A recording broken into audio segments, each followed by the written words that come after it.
Hello, and welcome to the Coffee Milk Hour. It is Wednesday, May 11th, and as you can hear, we've got our new theme song in the background. Except we don't. We had somebody contracted to make us a song, but he says, and I quote, "You can't rush creativity." And by contract, we mean free. Yes, because we don't expect to have to pay for anything. We have no money. Right. We're not making money off of this show. We do it for you guys.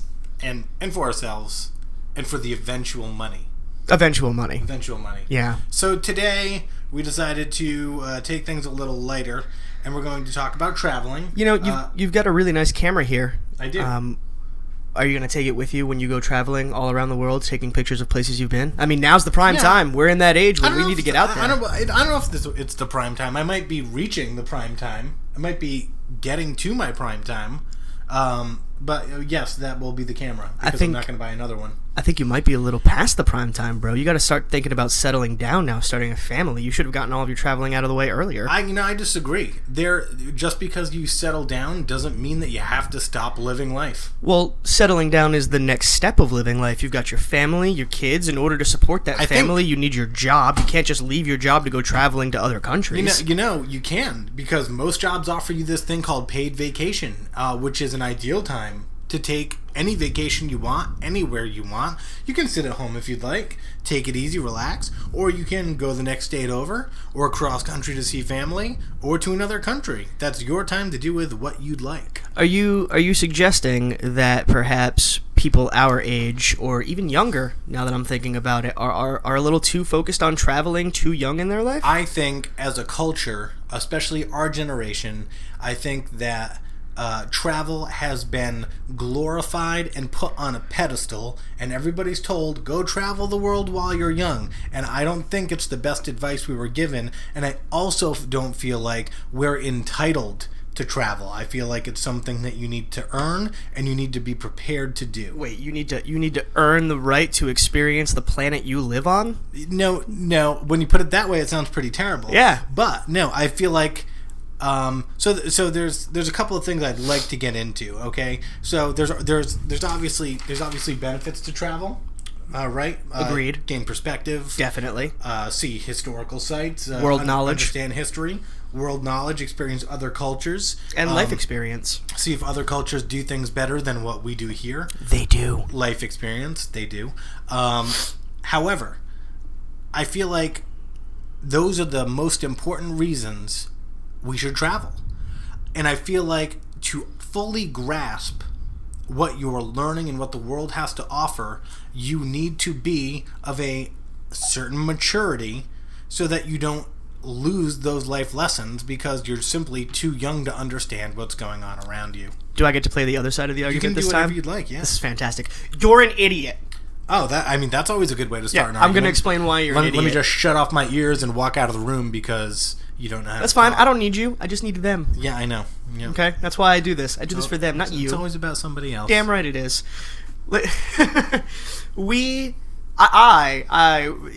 Yes or no question, I was a fairly immature kid. You are still a fairly immature kid. Yep. Still? Really? Oh, that's... Okay, but fine. But when I enlisted and I traveled the world with the Navy, I was able to experience many, many different things, cultures, people, aspects of life that I would not have been able to see in my little corner of the world in Bristol, Rhode Island, had I not gone out there. I feel that over the past 7, almost 8 years, of traveling, that I have grown wiser for it. I have become... Give me an update. I have become more mature and more understanding of the world as a whole. Not saying in this really pretentious way like I get how things run better than you do. I'm saying I understand the world more as a whole, and I can respect all different walks of life more than if I was still tucked away in my little corner. I get what you're saying, but you also had a kind of rare opportunity in which you had a job that literally paid you to go overseas. Yeah, it was fantastic. Most people do not ever have an opportunity like that. So they're expected to pay out of pocket for any travel that they would like. Well, shouldn't they save up for that? If that's what they want to do, I mean, that's their prerogative. I think they, being the individual who wants to travel, should save up for the trip. Right. I think very early on, we tell kids, go travel the world while you're young. And I feel like a lot of kids are spoiled. I feel like a lot of kids go to other countries and travel on their parents' dime. And I'm just inherently against that. I don't feel like you should get to experience something as life-changing as getting to experience other cultures and other perspectives when you're A, still living under your parents' roof, and B, probably not going to fully understand that experience because it's not something that you worked for. It's just something you were given. Hey, you're going to Italy. Hey, you get to go do this. And I just don't feel like that is the appropriate way to A, live life, but B, especially experience travel. I think there's a really good way to let your kids travel young with you. Because let's be honest, if kids are living under my roof and I'm paying for the trip at the end of the day, I'm going. You ain't going without me. Sorry. I earned this right. I am an adult.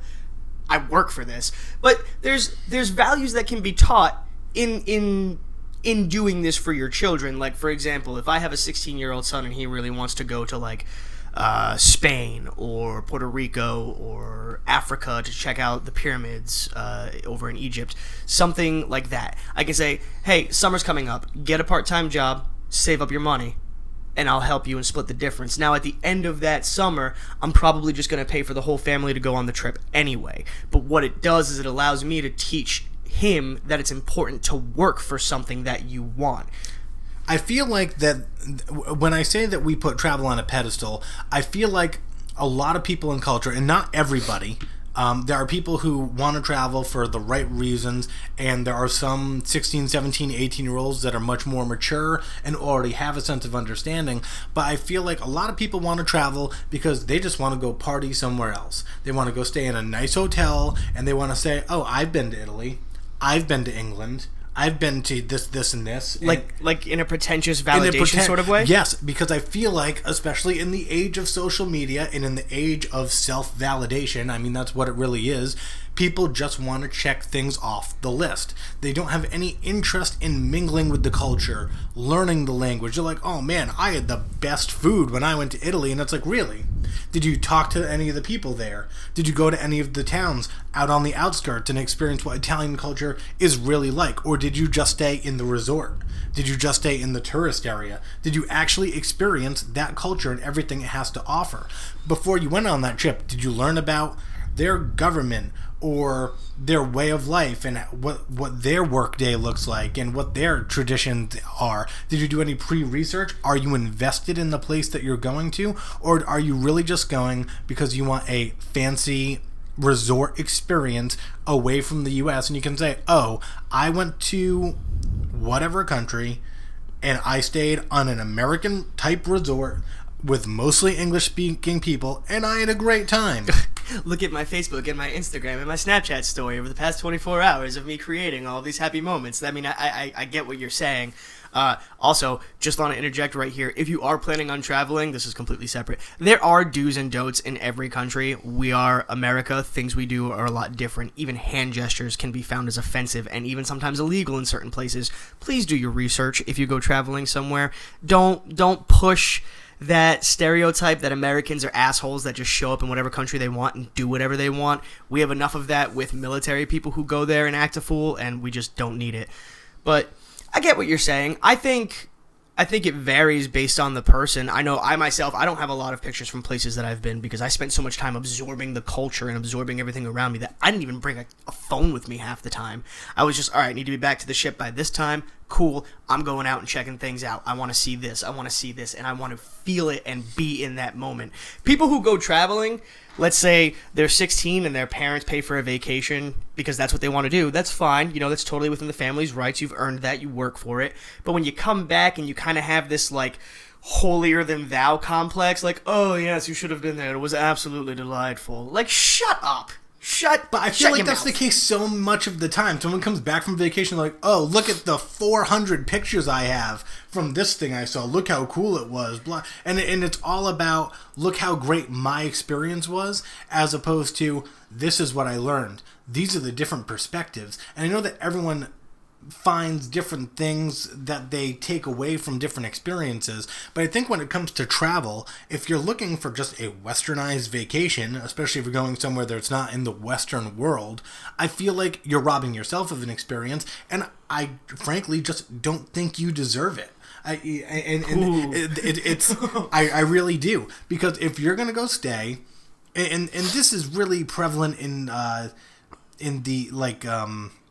in the Bahamas, like sandals and things like that. People go to these countries that are impoverished, but have this great tourist spot, and they go and they enjoy the beach and they enjoy the resort, and then those people go home. The people who work there go home at the end of the night, and they are not living in good conditions. There's social inequity, but people don't care. People don't care about what their culture's like. People just care that they get to sit around the pool all day, and that's a problem. I think it's a problem.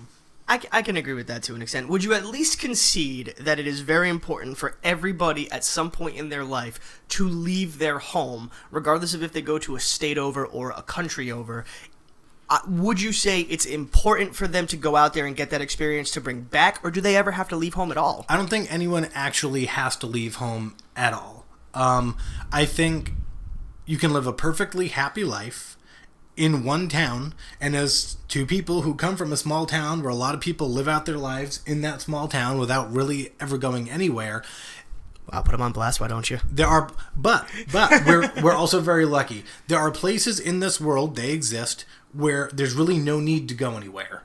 Where, and what I mean by need is, let's say you grow up in rural America, and your opportunities are somewhat limited. You've got small high school. There's not a lot of say there's a lot of industry, but there's really only one place you can go work. You're going to go work at a farm, or you're going to go work at a factory. The steel mill. You're going to work in manufacturing.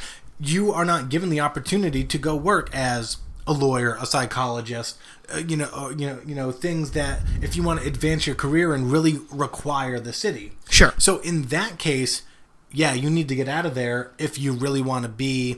Let's just take acting as an example. If you're serious about acting, you're moving to New York or L.A. That's just what you're doing. Yeah, you're not going to make it a big career sitting around in. So you've got to move. But if you grow up in a place that gives you good educational opportunity, that has a lot of colleges, and then offers relatively competitive jobs and salaries, as far as your day-to-day goes, there's really no need for you to move away from that place, and you could probably be happy there your whole life and just kind of experience the world through your television or whatever it is you need to, and you'll still probably die just as happy.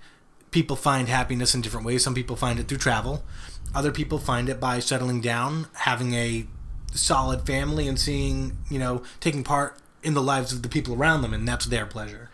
Is it irresponsible for someone, if I start traveling young, if I graduate from college, I'm 24, and I want to go to another country to check some stuff out, so I decide to take a year off before I get a job and go travel somewhere, and then I end up traveling more and more and more. Next thing you know, I'm 35, I don't have a savings account, I don't have a family yet, I'm happy, but I have really nothing to fall back on at this point. Is it irresponsible of that person to consistently keep traveling without having some sort of backup plan? Not everybody wants to have kids. Not everybody wants to get married. Not everybody wants to live a quote-unquote stable life. However, just from a mathematical standpoint, if I'm 23 years old and I decide to go to work and I start contributing $100 toward retirement, I'm saving $1,200 a year. And by the time I'm 63 years old, I'll have roughly $1 million in a retirement account. And they say you need at least $1 million for our generation to retire. Right. That's because, what we'll need. Age and how long. However, if you wait 10 years to start contributing, so at age 33, you start contributing $100 to that same retirement account, when you turn 63, you'll only have $300,000 for retirement. So, wow. You traveled, but by not contributing to retirement over 10 years, you only have $700,000 less than the person who started earlier. Now remember, the 23-year-old, that person maybe went to college. Sure. Now they get paid vacation, and guess what?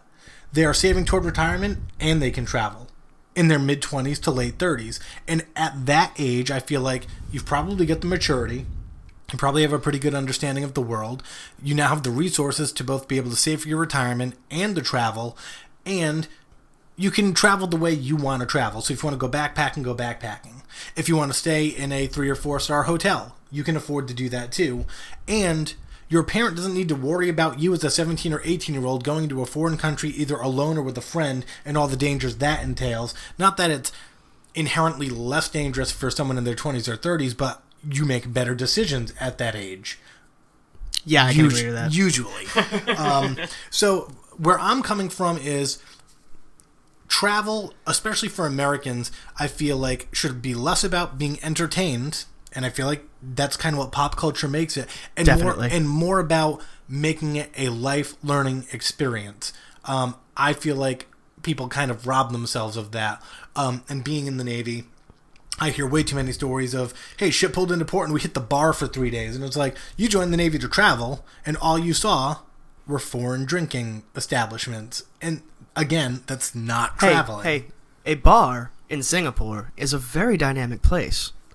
But no, I see what you're saying. If I'm on a ship and I'm pulling into ports on a Westpac tour, I want to get off that ship on Friday Liberty and check out where I am. Like, go out and see things. I don't want to sit in a watering hole for the next 3 days, get back on the ship. Like, I did not de-stress at all. And maybe for some people you do de-stress that way, but if I'm going out and standard deployments in the military for the Navy on a ship is 7 months, like, you're going to be out there for 7 months, I'm going to use the time that I have on land in places that I probably won't have an opportunity to see otherwise to explore that culture and absorb as much as I can. Because that, to me, is not only the responsible thing, but the smart thing to do and the obvious choice rather than getting drunk. I can do that home. But that takes a certain level of responsibility and maturity, right? It's not, if you saw all your friends going to the bar in a foreign port, you would probably still say, no way, I'm in this country for the first time, I'm going to go check out whatever's here. I'm going to go check out the historical sites. I want to check out some of the culture. I want to get some of the food,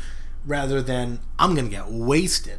Yeah, it's a common occurrence in, if we're going to talk in terms of military, that you got a lot of these young kids who go out there and they just want to get hammered at every single port they go to. Hell, when I was traveling in the U.S. with the military, I was still checking that out. Like, we got to Vegas, and yeah, in Vegas, I got pretty hammered a couple of times, but I was there for 3 weeks. Most of that 3 weeks was checking out some of the locations around me. I went to the Strip, which is that length of road that has all the casinos on it. I went to Lake Mead for a day of fishing on a boat, which was a good time. I bungee jumped off the stratosphere. Did all of these things that, like, at the end of the trip, I remember we were flying back to Washington, and I was asking a couple of my buddies, I was like, hey, what did you do? And they were like, oh man, the bar was like my home. I'm out like $800, but there's no big deal. And I'm like, dude, like, have you ever been to Vegas before? Like, did you do anything else? And it's a little surprising to me, because not only was it with most of the young kids, now granted, I was only 21 at the time, but a lot of the older guys too, and maybe that's their right, but I feel like there's a certain level of maturity missing there. Yeah, well, yeah, and with the military especially, and I don't want to hone in on it too much, but you get a lot of 18 and 19-year-old kids who, when they go to foreign countries where the legal drinking age is below 21 and they have that opportunity, they're probably going to take it, and they're just going to make the same decisions that really are meant to be made in college. I guess I would say you're in that age group, 18 to 22. That's fair. That's like the experimental phase. I don't know that you should be traveling necessarily in that 18 to 22 gap unless you have the maturity and the wherewithal to understand what you're actually doing. Unless you're going to like a similar culture, like if you're going up to Canada, or like maybe Britain, where it's like we're Western, we share a language, location geographically is a little bit different, and maybe the culture and it works slightly different. But like, don't go to Russia. Don't, probably not Japan. We're going to Siberia to get hammered. Yeah. Yeah. The other argument that I really hate is that, oh, I need to travel young because I'm not going to be able to when I'm older. And I think that's such bullshit. It's like, we have longer life expectancies now than any other time in history. In the history of humanity. My grandmother was 86, still driving, still walking around. 10 years ago, she was throwing a baseball around with me in the backyard in her mid-70s. And you're going to tell me that at age 60... barring some misfortune, at age 60, you're probably going to be able to walk. You're probably going to be able to still run or jog. I mean, just given... As long as you're in general good health, general good health, you're going to be able to walk up a mountain. Maybe you're a little slower than you were in your 20s or 30s, but you're going to be able to do it. It's not like, holy shit, I'm 55, I'm an invalid, I need a wheelchair and a cane, and I can't do anything but, like, sit on my couch and get fat. Like, that's not how life works. Can I use that excuse if I want to anyway? Because I really enjoy sitting on the couch and getting fat. Yeah, I mean, you can do that if you want to. I just don't want to hear the argument, oh, man, you got to travel now because you can't wait till you're 40. It's like, fuck yes, I can wait till I'm 40. NHL players are 40, and they're playing hockey at a professional level. How old is the oldest player right now? 44? 43 or 44. I think it's Yager, right? It's 44. It's like you are going to be able to do things well into your 70s, barring major health disasters. And then people say, "Oh, well, your chances increase as you get older." Yeah, well, you could die in a car accident tomorrow. And I think this wow. But I think shit just got real. I think this is where I differ, though. If I died in a car accident tomorrow, I'm not going to be. Like, if I could retrospectively look back, I'm not going to be that upset, like, oh, I didn't get to go see other countries or whatever, because, like, day to day, I live my life in such a way where, like, at the end of the day, I'm happy. Sure. And everything else is a bonus, so if I get to see it, I get to see it. And if I don't, I don't. That's cool. But, like, it's no major travesty if you don't get to go see every single thing that you want to see, as long as you're happy at the end of the day. And I don't think that's compromise or settling. I think that's just being realistic. The Earth is 25,000 miles around. There's 7 billion people here, and if you think you're going to be able to do it all, you're wrong. I agree with that. The bucket list, the idea, the concept of a bucket list is endless. You never hit a point in your life where you're like, all right, I got as much stuff as I can on my bucket list. Let me start knocking all this out. And then if you happen to get it all done before you die, you're like, well, what now? I can't add to it. Of course you can. And it changes, too. You can take something off the list that's maybe unrealistic for you, or maybe you're not interested in it anymore. I was never interested in leaving my little town, ever. I had no interest in ever going outside of my tri-state area because I didn't really care what was happening in the rest of the world. I had the best circle of friends. I had very good relationships with my family. I was happy. But I needed money, so I went out and did that, and I got to see the world as a result, and I feel like that was a benefit to me. I don't think it's a requirement to better yourself as a person. However, I do think everybody should travel before... Now, when you travel, let me put it this way, when you travel, I think should be based on what you ultimately want out of your life. If you're somebody who, right now, can honestly say, I don't ever want to be married, I don't ever want kids, I want to just live my life the way I want to do, then you do what you want to do, brother. I can't stop you, and I don't want to stop you. You go out there, you travel for the rest of your life, have fun if that's what makes you happy. But if you're someone who, you're 25, 26, 27 years old, and you're like, I got to think about, settling down, starting a family, that's what I want out of life, then maybe you should go travel now.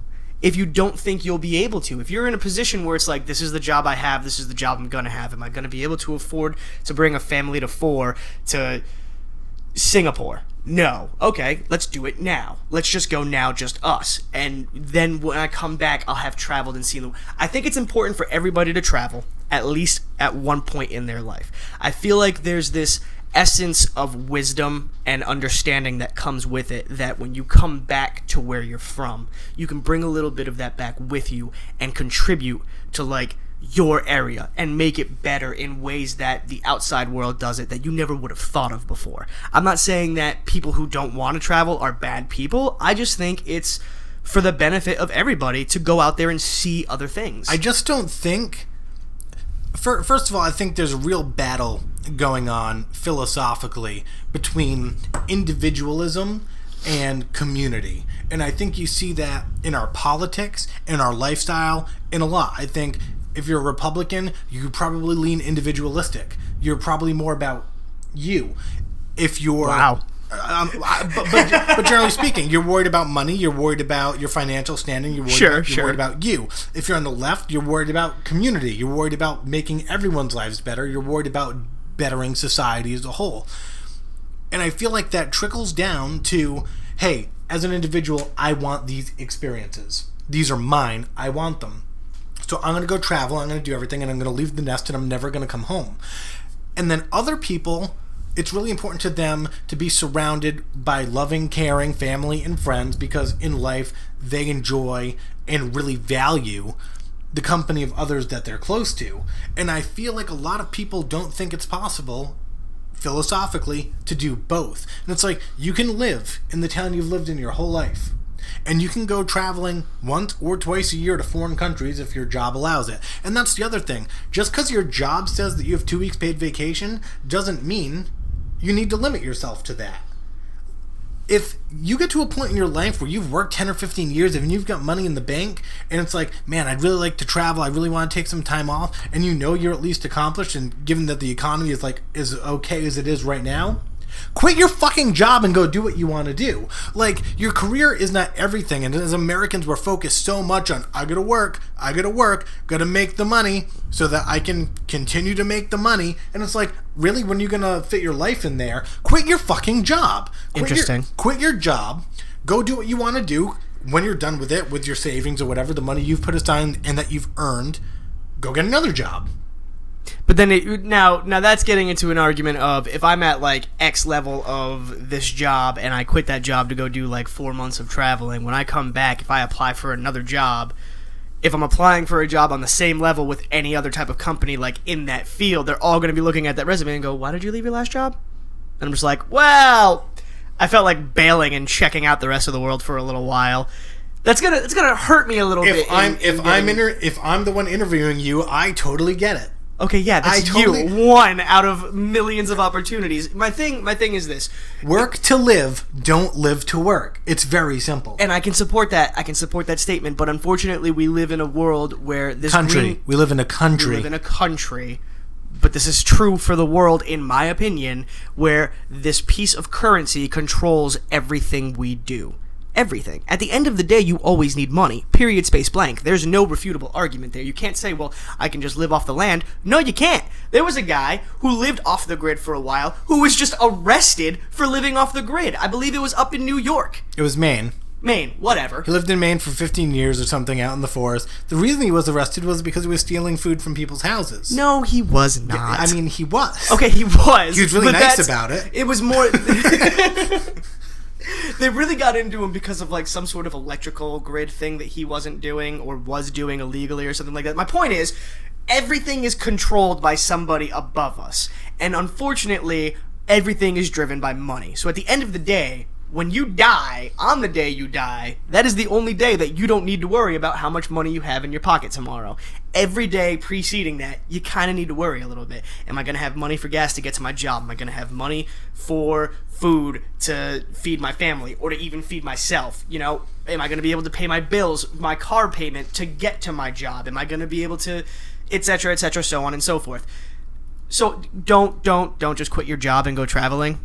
That's probably not a good idea, in my opinion, but it could be a good idea for some people if you're like, if I'm like 50 and I got a shit ton of money in savings, I'm going to quit my job and go travel the world. But that's the thing, and I think the argument works both ways, because I feel like the trade-off is, okay, I only have so much energy, I'm going to have most of it when I'm in my 20s or 30s, let me go travel while I have that energy. Well, guess what? You only have that energy while you're in your 20s and 30s. That's energy that you could be putting into your job, educating yourself, making yourself better to be more competitive, so that instead of being 30 and making the average salary of like $45,000, you're 30 and you're making 70. And guess what? When you're 40 or 50 years old, you can travel. It's not going to be rushed.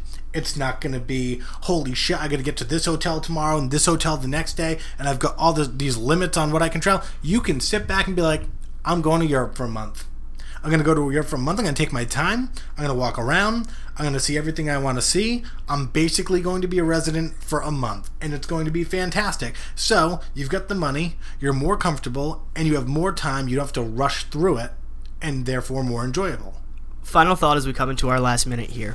Do you think there is an inordinate amount of pressure put on people to travel young, which creates this mindset of, I have to do it now, I can't do it later? Do I think? Yes.